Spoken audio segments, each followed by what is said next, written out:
Bom dia, podem sentar, vamos nos seus lugares. Se você trouxe a Bíblia ou tem uma outra forma de ler a Bíblia, abra sua Bíblia no livro de Mateus, capítulo 26. Mateus, capítulo 26. Durante esse ano nós nos dedicamos à mensagem sobre Jesus. Durante todo o ano nós tomamos como base o livro de Mateus. O objetivo é chegar ao final do ano com algumas verdades bem estabelecidas em nossas mentes. Jesus é o mais fascinante personagem da história. Ninguém nasceu como ele nasceu. Ninguém ensinou o que ele ensinou. Ninguém fez os milagres que ele fez. Ninguém morreu como ele morreu. Ninguém ressuscitou como ele ressuscitou. Ninguém derrama o seu espírito sobre a sua igreja como ele derrama. Se você conseguir guardar essas reflexões durante o ano de 2012, eu vou ficar feliz. Terei chegado à conclusão de que, apesar de nós nos esquecermos de muitas coisas, nós não nos esquecemos das linhas mestras das mensagens. Mas eu tenho certeza que você vai conseguir lembrar de mais alguma coisa. Espero que esse ano seja verdadeiramente um ano no qual nós possamos, através da palavra e através dos cultos, da adoração, que seja um ano no qual nós possamos nos aproximar mais de Jesus. Mateus capítulo 26 é um capítulo com algumas breves histórias, mas são várias as histórias. O capítulo basicamente começa com a atitude de uma mulher, que, sabendo que Jesus estava numa casa, foi lá e derramou sobre a cabeça do mestre um precioso bálsamo, um perfume muito caro. Eu não sei se vocês sabem, mas o perfume mais caro produzido em Israel se chama Batseba. É um perfume caríssimo. O pessoal deve usar isso para dizer que se Batseba conseguiu atrair Davi, esse perfume deve atrair reis, né? Deve ser a ideia do perfume, né? Ela derrama sobre a cabeça de Jesus um precioso bálsamo.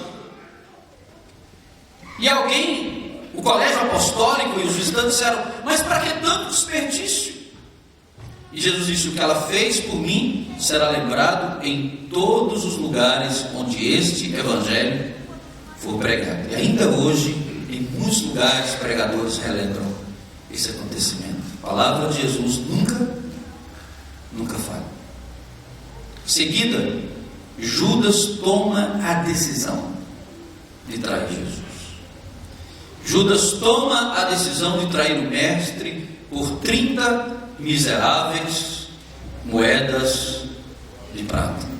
Poderiam ser 300, poderiam ser 3.000, poderiam ser 3 milhões de moedas de prata, mas mesmo assim ainda seriam miseráveis moedas. E Judas toma a decisão, numa decisão de espírito contrária à atitude da mulher. A atitude da mulher foi uma atitude de absoluta consagração. Colocar Jesus em primeiro lugar, colocar Deus em primeiro lugar. Já a atitude de Judas foi menosprezar, foi não valorizar. Muitas vezes eu estava pensando: maldito Judas. Maldito Judas. Ele não entendeu nada do que Jesus falou. Nada. Logo em seguida nós temos um novo momento. Depois da traição de Judas, nós vamos viver um outro momento, que é o momento da celebração da ceia. A primeira Santa Ceia aconteceu em um clima de contrastes: traição, consagração, confusão. O clima, o contexto da primeira Santa Ceia não é um contexto simples.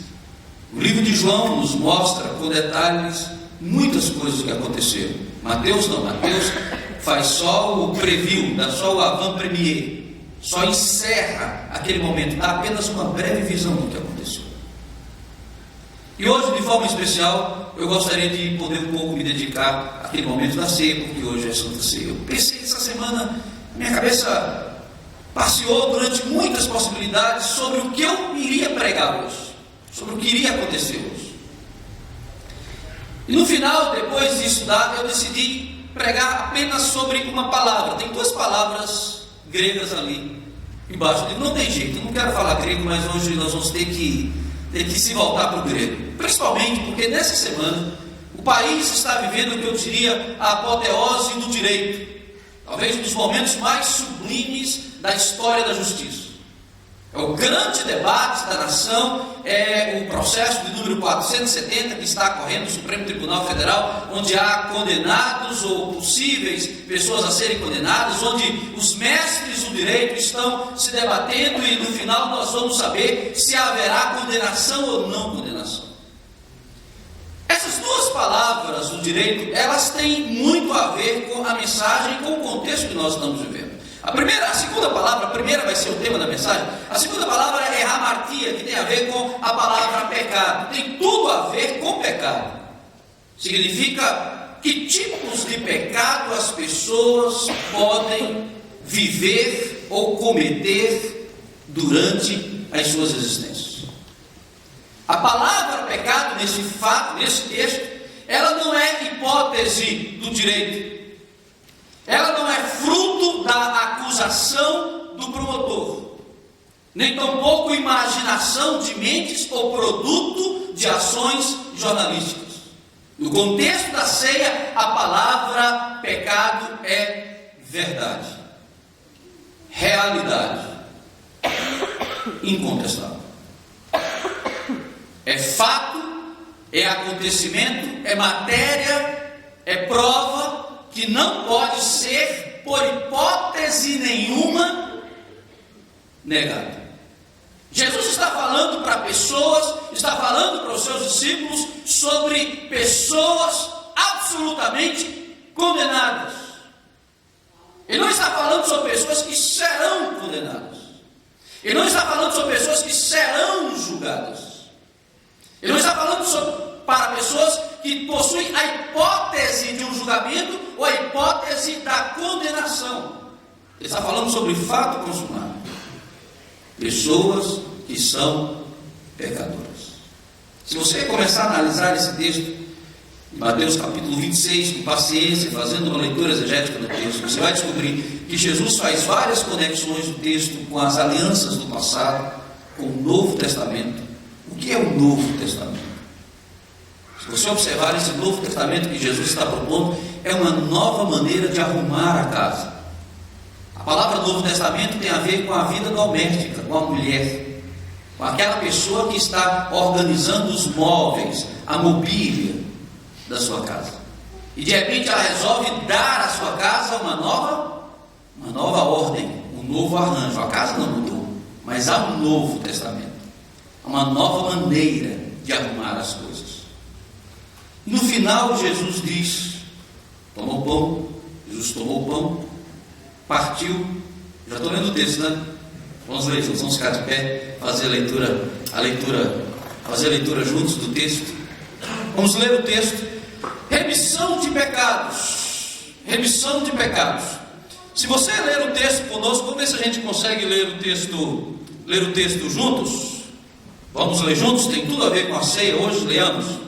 Enquanto comiam, Jesus tomou o pão e abençoando-o partiu e deu aos discípulos, dizendo: tomai e comei, isto é o meu corpo. A seguir Jesus tomou o cálice e tendo dado graças, deu aos discípulos, dizendo: bebei dele todos, porque isto é o meu sangue, o sangue da nova aliança, derramado em favor de muitos para remissão de pecados. A palavra remissão é a palavra da mensagem de hoje. E se você analisar o texto, Jesus usa a palavra: as minhas hemácias serão derramadas em vós. a essência da minha vida será derramada nesse dia, para remissão de pecados. E digo-vos que desta hora em diante não beberei desse fruto da videira, até aquele dia em que hei de beber novo convosco no reino de meu Pai. E tendo cantado um hino, saíram para o Monte das Oliveiras. Pode sentar. Se você observar o texto, você vai descobrir que Jesus anuncia que o seu sangue será derramado para remissão de pecados. Imaginemos o que está acontecendo no país, imaginemos o julgamento do mensalão, o julgamento do processo 470.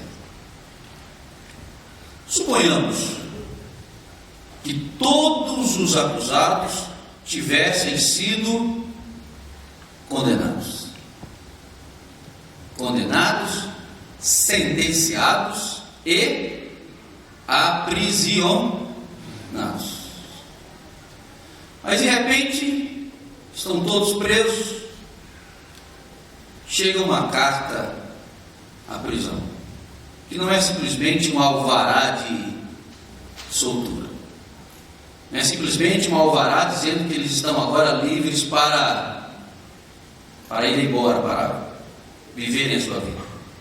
Esse documento ele tem muito mais conteúdo do que um alvará de soltura. Ele é uma ordem, ele é um novo julgamento. Ele representa uma nova decisão soberana, que não pode ser questionada, não pode ser discutida, que não pode ser atrapalhada. Ela tem que ser cumprida imediatamente.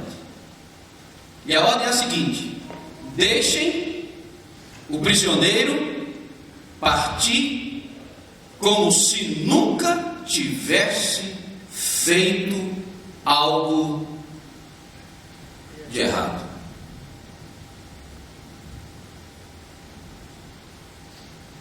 Afésias, essa é a palavra que daria essa ordem.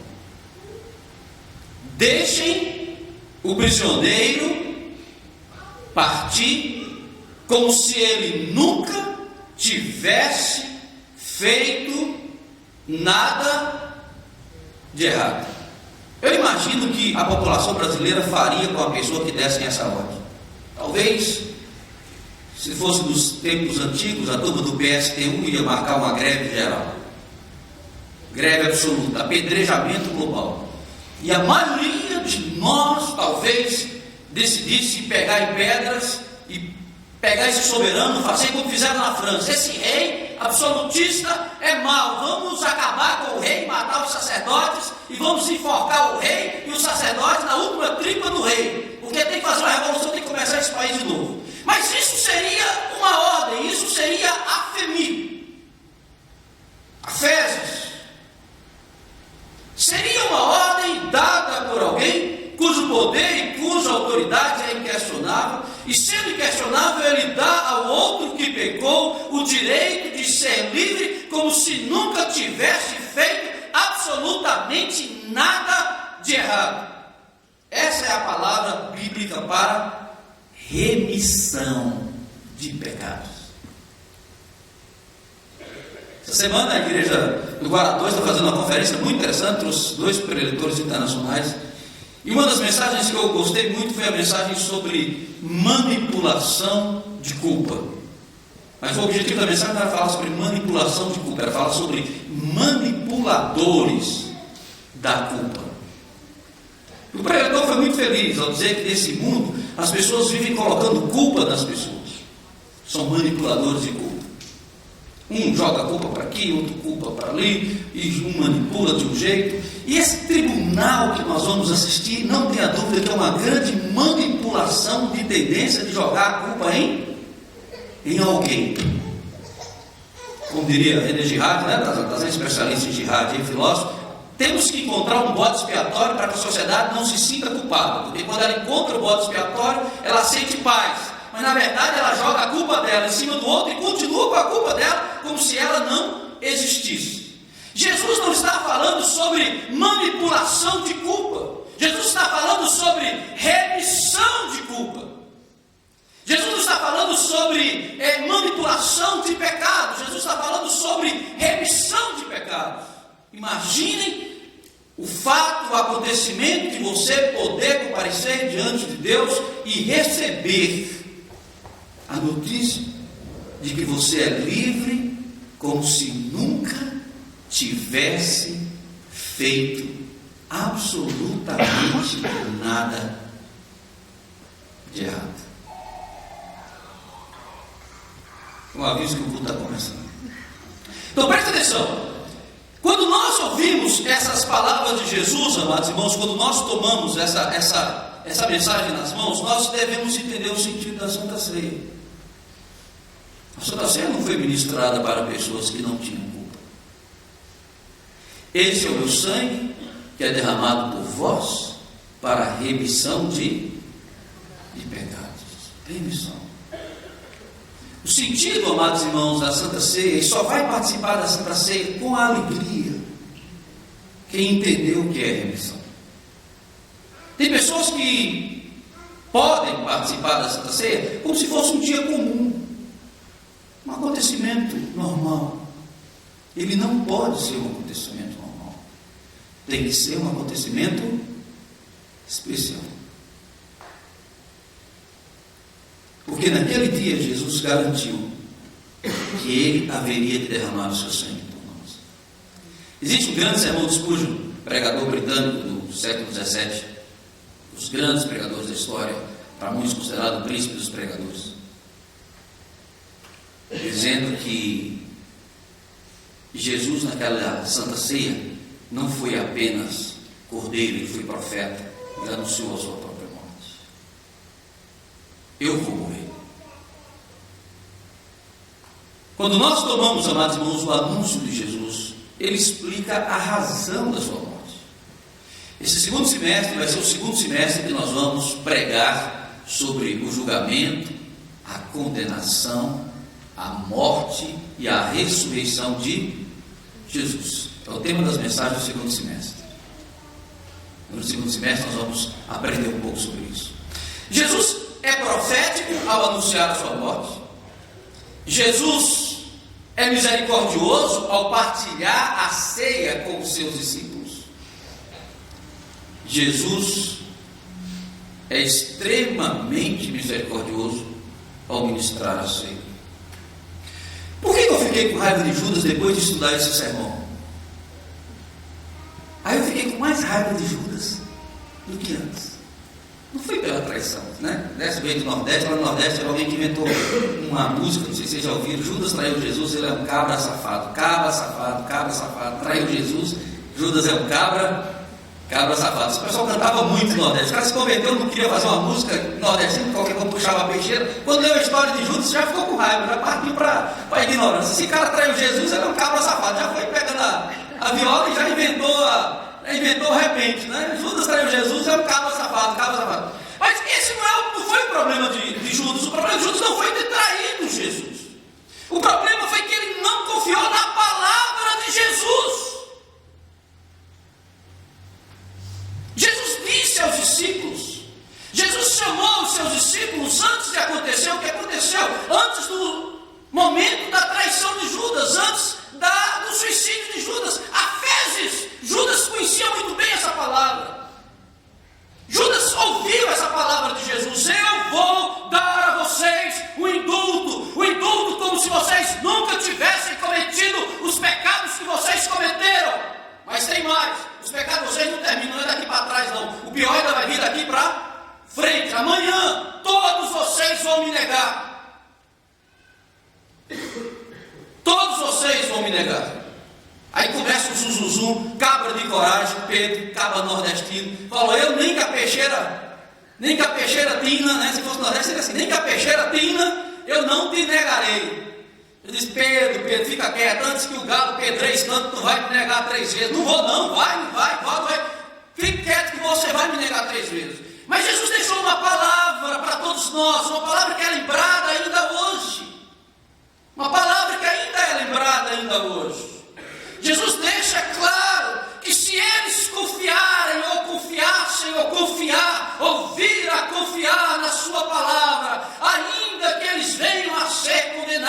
eles receberão o indulto como se não tivessem cometido pecado nenhum, ou não tivessem feito absolutamente nada de errado. Só participa da ceia, meu irmão, irmã, com alegria, quem entende essa palavra. Não é um dia que eu vou para a igreja, comunhão, não é um dia que eu me lembro disso. A palavra Efésios, ela é uma palavra tirada do sistema judiciário. E ela tem tudo a ver com prisão. Jesus uniu duas palavras, Efésios e hamartia. As duas palavras têm a ver com criminalidade, tem a ver com delinquência, tem a ver com atitudes que as pessoas praticam de absolutamente erro. E se você começar a estudar a palavra pecado, você vai descobrir que Jesus faz uma introdução, e Jesus faz uma elucidação, mostrando que o pecado é prisão. É prisão. É prisão que prende. Se você começar a estudar a palavra, você vai descobrir que ele prende a mente das pessoas. Quantas pessoas não vivem doentes porque estão aprisionadas mentalmente a um passado, a erros, a atitudes que não conseguem se libertar? Não é verdade? Eu que o digo, porque os meus pecados estão sempre diante de mim. E eu aprendi a não manipular. Tem às vezes que eu estou orando, quando aquela minha consciência queima, não sei se é só queima, não sei que não tenho mais consciência, mas até robô japonês vão botar consciência, porque o homem que está fazendo robô, desculpe, absorve, não fiz direito, tal, hoje tem tudo isso, né? Você vai descobrir. Então, até consciência de robô queima. E às vezes, quando a consciência está queimando, eu tenho que dizer: Deus, é verdade o que a minha consciência está dizendo. E se a minha consciência me acusa, Paulo já disse, se a tua consciência te acusa, quanto mais Deus. É verdade o que a consciência está dizendo, mas eu creio na tua palavra de perdão, e ela traz paz na minha vida, nas nossas vidas. Eu quero terminar essa palavra hoje dizendo que a imagem que nós temos é a imagem de uma pessoa que está aprisionada. O pecado, ele aprisiona a mente, ele aprisiona o corpo, ele aprisiona o pensar, maneira de pensar, ele aprisiona os sonhos, ele aprisiona a alegria, coloca o homem dentro de uma prisão e o homem entristece. Davi diz: enquanto me calei, os meus ossos envelheceram. Ele tira o ânimo, tira a disposição, tira a alegria, tira a vida, tira a esperança. Ele mata.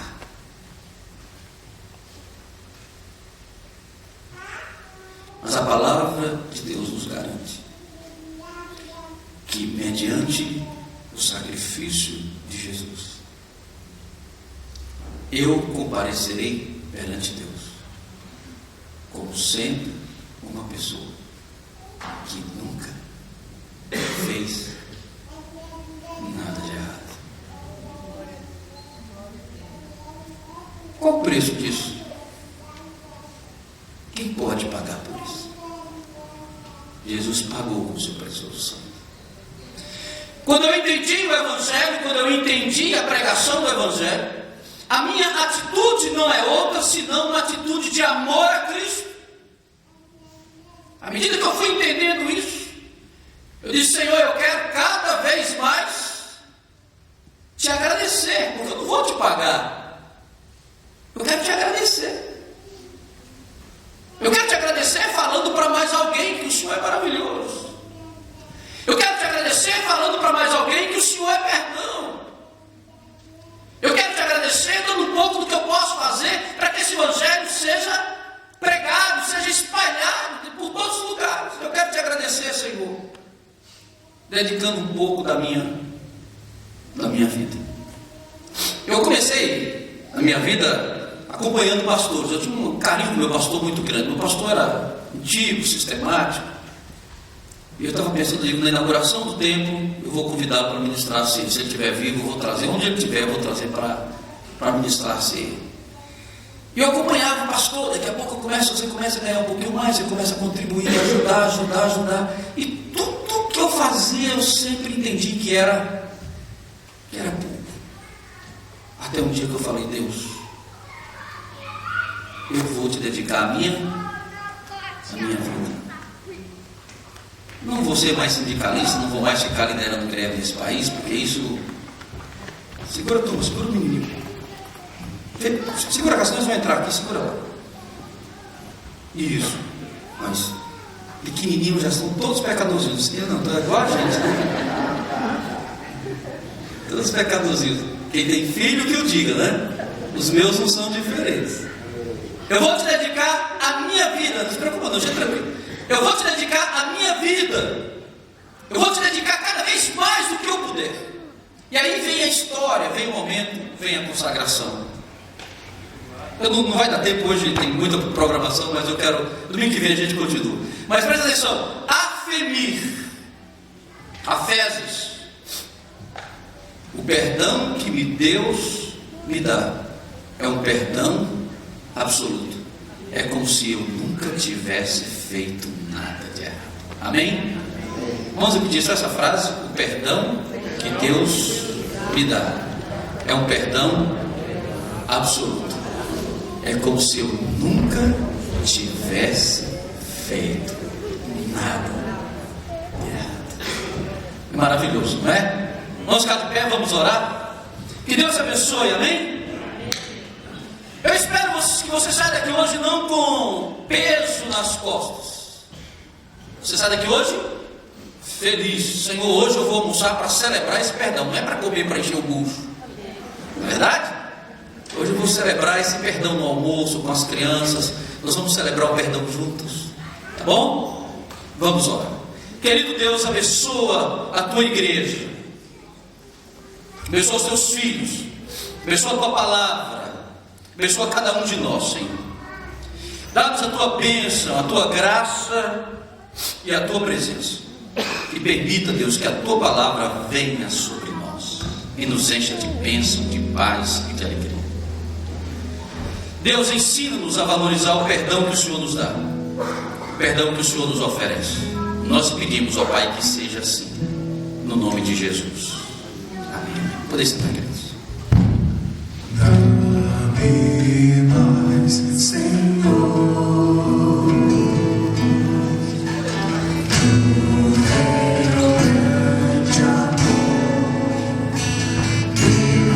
Sobre mim um novo óleo, enche minha vida na tua alegria.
Te